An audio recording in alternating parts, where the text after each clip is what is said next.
Okay guys, quick game muna tayo. Pag naririnig nyo yung word na Ifugao, ano agad yung unang pumapasok sa isip nyo? Banarized terraces. Sa akin, ethnic group.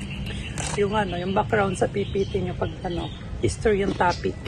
Oo nga no, parang automatic rice terraces agad, ethnic group, Philippine history, etc. Pero today, we're going to prove na Ifugao are more than just pang Instagram lang. Hi everyone! Welcome to our podcast.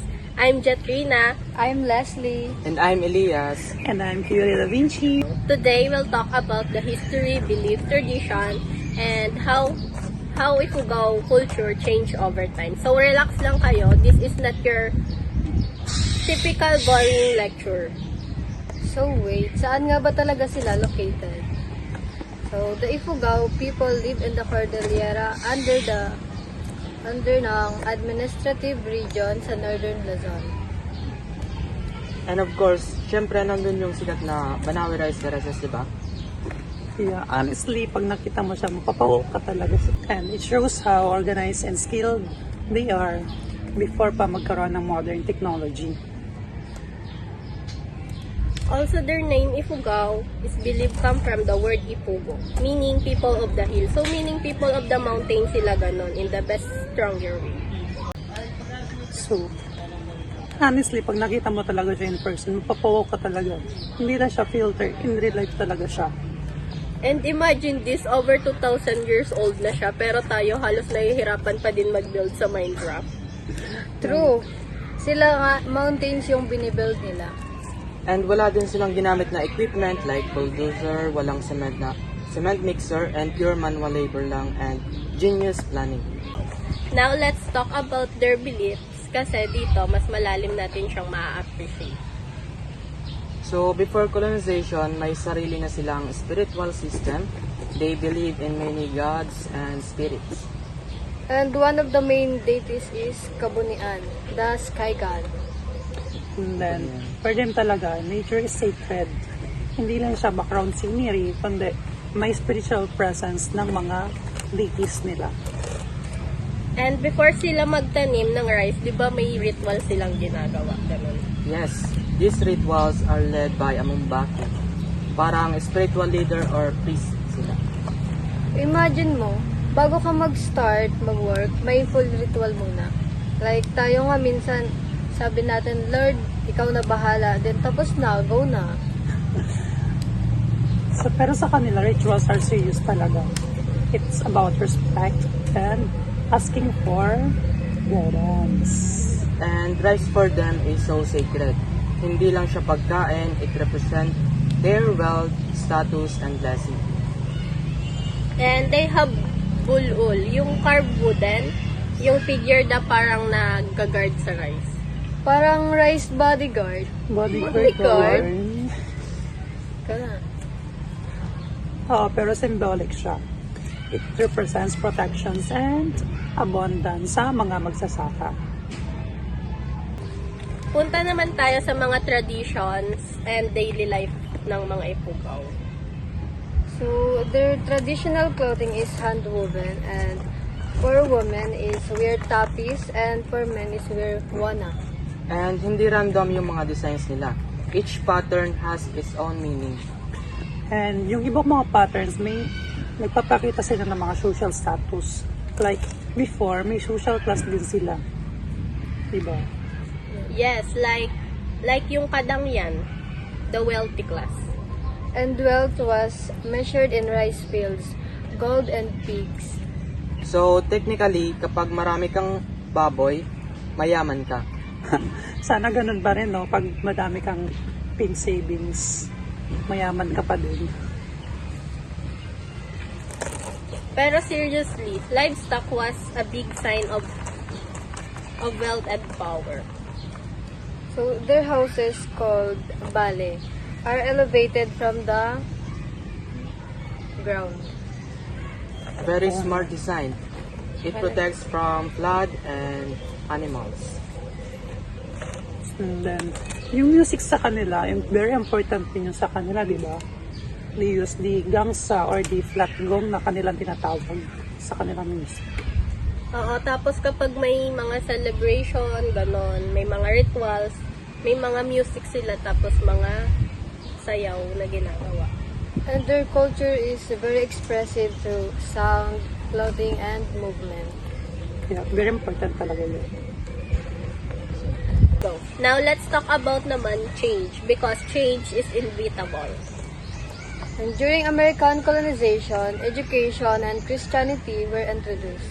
And many Ifugao converted to Christianity, though some tradition beliefs remain. Modernization brought roads, schools, and technology, and also tourism sa kanila. Diba tourism became big dahil sa rice terraces? Yes. It created jobs and income. But at the same time, many environmental damage and commercialization. Like, yung climate change, it affects the rice farming system. Plus, many young Ifugao pumupunta sila sa city para magtrabaho. So, which means sometimes tradition are not practiced as often as before. But that doesn't mean the culture is gone. So, actually, madaming efforts na nagawa para i-preserve yung kanilang culture. Festival are still celebrated. And river traditions are taught to younger generations. And lalo na yung social media, napakalaking epekto nun. Yeah, social media. May mga young Ifugao content creators na nag-share sila ng mga dances and traditions nila sa online. Like sa TikTok, madami kang mapapanood ng mga traditions nila. So, instead of culture disappearing, it adapts. Yes. So, parang update lang, no? From version 1.0 to 2026. But still original. So, ano yung natutunan natin ngayon, guys?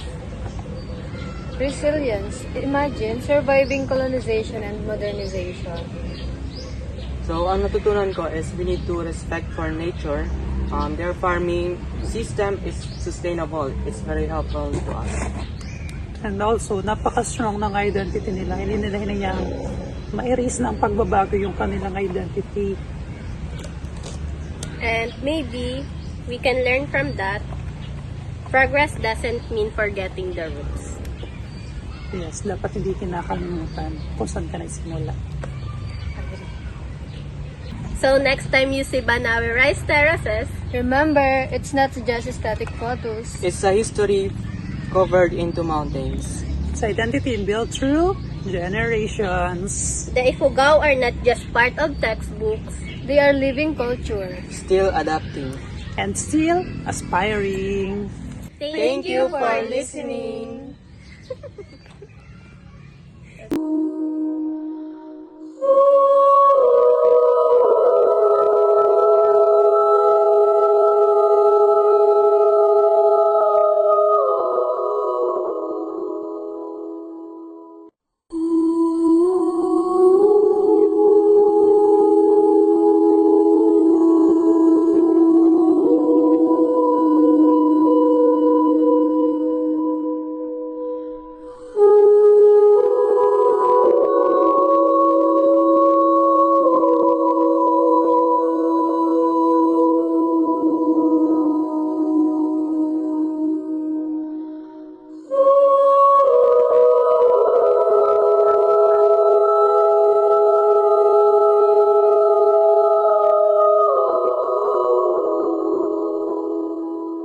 One.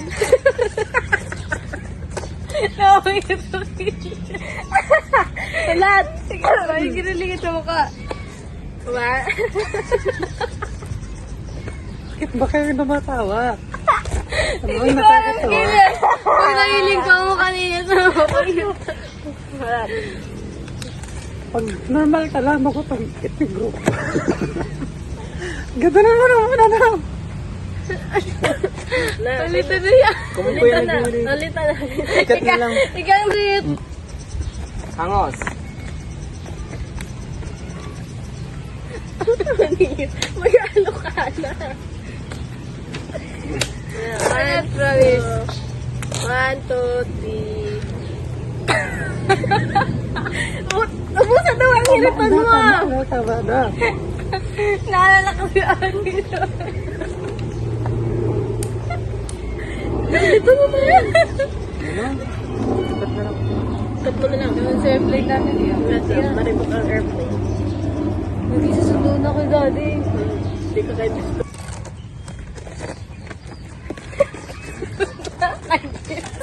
Hey guys.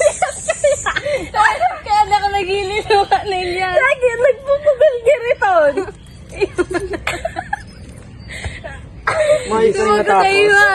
Wala Hindi ka matatapos, hindi talaga mga tayo. Kaya matanggal na hindi. Oh, no, yan. 1, 2. Today we'll talk about lahat. On to my Sige, go. 1, 2, 3. Buko, tala ng kultura niya. American colonization, education and Christianity were introduced. Ito, 1, 2, 3. Ikaw, 1, 2, 3 nga. Ulit. Hindi ko na to. Ulit na. Ikat. Still aspiring. Thank you. Thank you for listening. Ulit ang tayo last. Ay, mabidyo na kita automatic. Di, ulit na.